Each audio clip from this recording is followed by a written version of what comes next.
भारतीय इतिहास के संदर्भ में महाजनपद काल एक महत्वपूर्ण कालखंड है।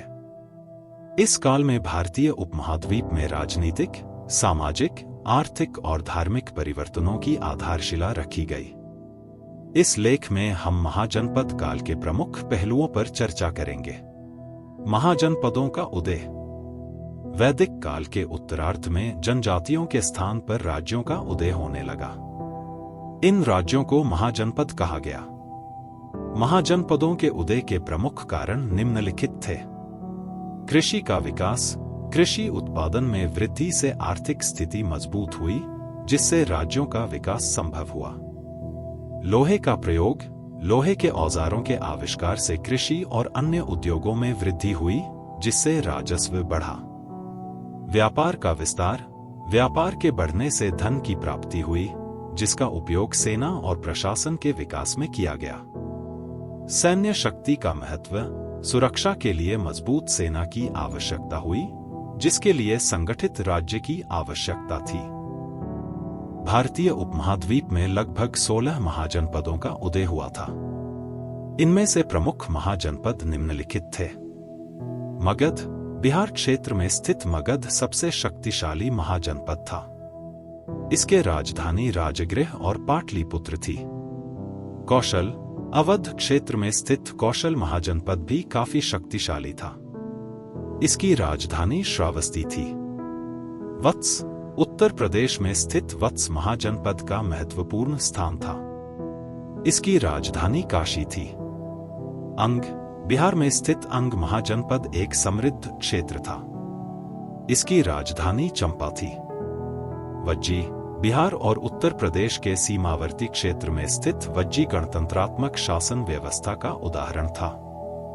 मत्स्य। राजस्थान में स्थित मत्स्य महाजनपद एक महत्वपूर्ण क्षेत्र था।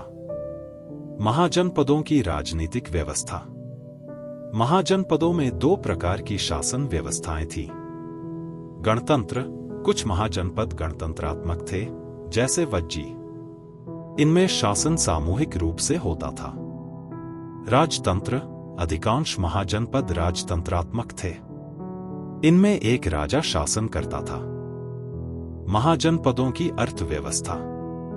महाजनपद काल में अर्थव्यवस्था में महत्वपूर्ण विकास हुआ। कृषि, व्यापार, उद्योग आदि क्षेत्रों में प्रगति हुई।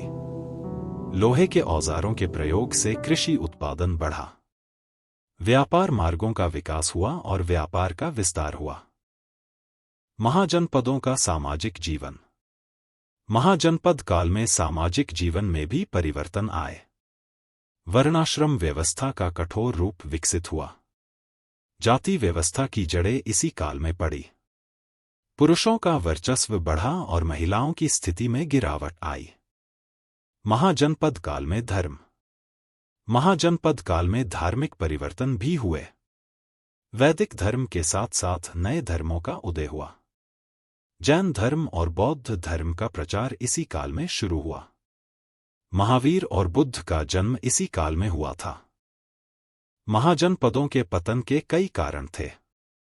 इनमें से प्रमुख कारण थे। आंतरिक कलह। महाजनपदों के बीच लगातार युद्ध होते रहते थे, जिससे उनकी शक्ति कमजोर हुई। बाहरी आक्रमण। ईरान और मध्य एशिया से आए आक्रमणकारियों ने महाजनपदों को कमजोर किया। सामाजिक असंतोष। वर्णाश्रम व्यवस्था की कठोरता और सामाजिक असमानता के कारण विद्रोह हुए। महाजनपद काल भारतीय इतिहास का एक महत्वपूर्ण अध्याय है।